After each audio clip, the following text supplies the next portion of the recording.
Tidal Energy Production by Henry Meister, Mario Montes, Charlie Helfert, and Connor Murray. In this presentation, we will be discussing three main types of tidal generators. The first we will be discussing is a tidal barrage. A tidal barrage works similar to a dam, and it uses sluice gates to control its water flow. It can generate electricity from both rising and falling tides, but one of the potential downsides of this type of generator is that it has the potential to damage surrounding plant and animal life. Second are tidal fences. Tidal fences are made up of vertical turbines that are connected and suspended under the surface of the water. It generates constant and predictable energy, which is subject to the predictability of the tides, and it is commonly viewed of as a mix between tidal turbines and tidal barrages.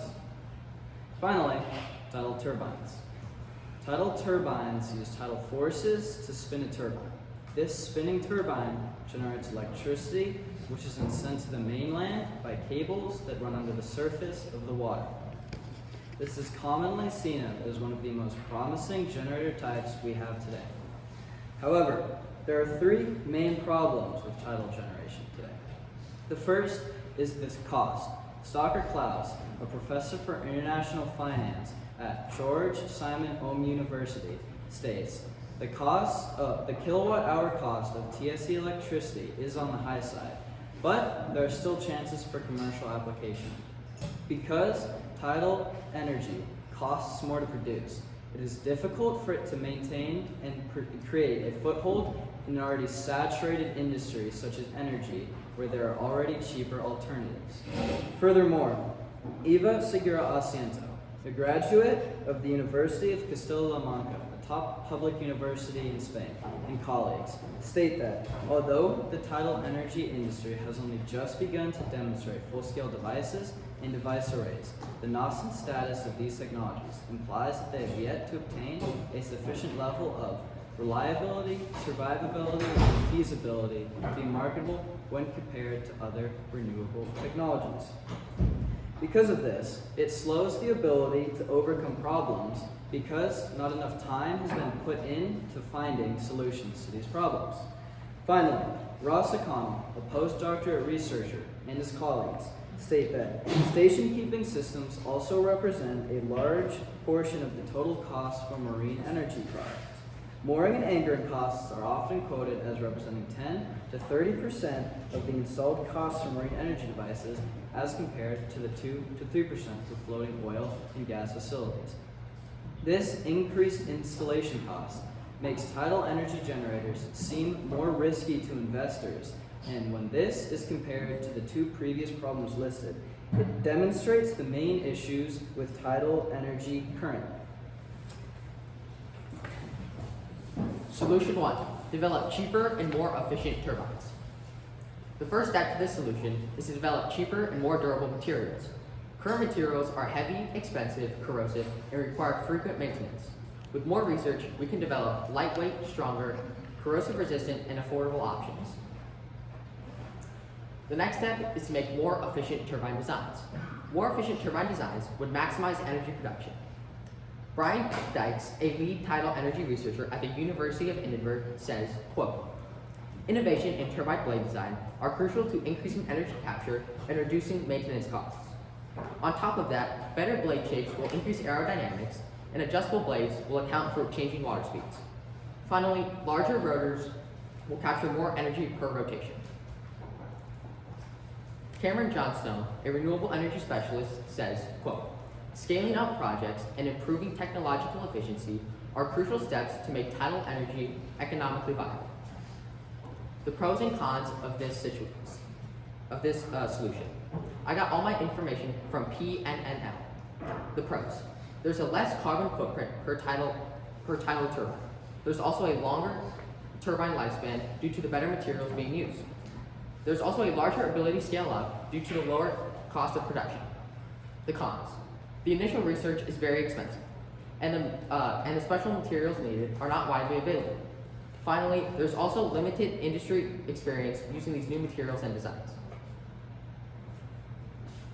A second solution to the extreme cost of tidal energy is to keep tidal energy the same and focused on raising enough money and drawing enough interest to implement tidal energy more widely in the form that it is in now.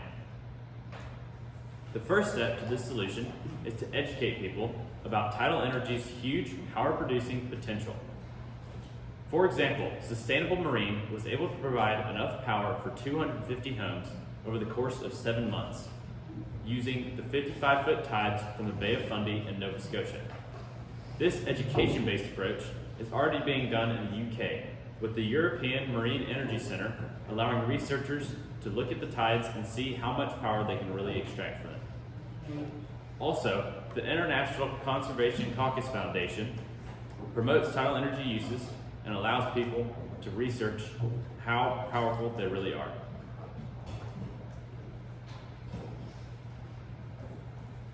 Additionally, incentives such as tax breaks could be implemented to entice companies and people to use tidal energy as a main power source. This is already being done in the United Kingdom, with the government giving companies money for researching tidal energy and trying to implement it, even if they are unsuccessful in doing so. However, there are a few limitations to this solution. These include the difficulty of drawing enough interest and raising enough money to compete against the extreme costs of tidal energy maintenance and installation, and tidal turbines, barrages, and fences can still be dangerous to the environment they are placed in and to humans in the current form that they are in. To summarize both of the solutions that have been stated so far, the first solution, tidal energy development, would incorporate further research into tidal energy. This further research could bring about more affordable materials to reduce the overall cost of tidal energy. And additionally, the further research could also bring about more efficient designs to help maximize power production and mitigate some of the environmental impacts it has on the environment. The second solution, awareness for the financial need of tidal energy, will incorporate spreading awareness and drawing interest in tidal energy to help find support to fund tidal energy. But this solution would not require any changes or advancements to the technology. Our team determined that the first solution, tidal energy development, would be a more viable option for this. The first reason is because there's a difficulty in spreading awareness for tidal energy. As stated before, it would require a lot of effort from companies without the guarantee of its implementation in other nations. The second reason is its overall cost.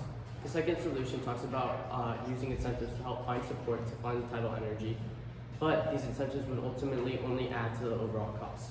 And according to Donald R. Noble, a marine energy researcher at the University of Edinburgh, concludes that tidal energy is a notion technology with higher costs at present. However, cost reductions have been observed with the increased deployment of other renewable energy technologies that have received financial support, and it's postulated that similar will happen with tidal energy. The third reason is that there are benefits in the changes of technology. According to M.S. Chowdhury, a member of the Environmental Management Department and the Prince of Songkhla University in Thailand, further states that it's crucial to evaluate accurately the usefulness of working at various pieces of power-producing equipment with respect to the with the amount of power supply to the electrical grid. A better insight into tidal energy in various devices available to exploit it will lead to enhanced equipment design. Tidal energy is a pollution-free, natural, and renewable energy source with a negligible environmental impact. In conclusion, further research and development in tidal energy would provide a more effective pathway for its global implementation and make it a more viable option for green energy. Thank you for listening, and this is our bibliography. Terrific. If you guys would all move into the middle, and I'll go ahead and do the Q&A. So let's start with Henry. You guys had a team of 4, so you know the perspectives that you all brought to the table. If you had a 5th member, what additional perspective do you think would have enhanced your presentation? An additional perspective that would have enhanced our presentation is how the advancement of tidal energy would affect other energy producing techniques, how it would change the industry. For example, if it would put pressure on other types of renewable energy like solar and wind and create more drive for those to be developed, or if it would do the opposite and it might drive less renewable energy sources like fossil fuels more into the spotlight because it won't work out well. Okay, interesting. Good. Okay, so Connor, you're up next. Connor, how did the group decide to include Charlie's perspective in the presentation? Which part of the presentation came from Charlie's paper? Yeah, so Charlie's perspective, he wrote his IRR from the futuristic lens. So we kind of implemented the first solution on research.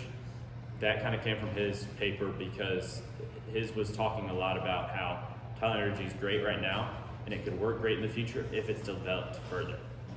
So that was the main way we used his because he was saying in his IRR that it just needed to be developed further and researched further to overcome some of the cost problems, the environmental problems, and others.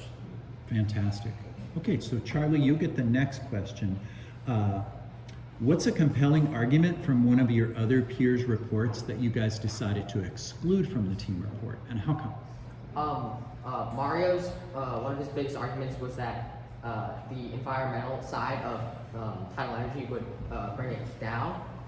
And we didn't use that in our presentation because we mainly focused on getting it to a point where large-scale projects are viable. And until we're at that point where we can implement large-scale turbine projects, the environmental side is really kind of unimportant.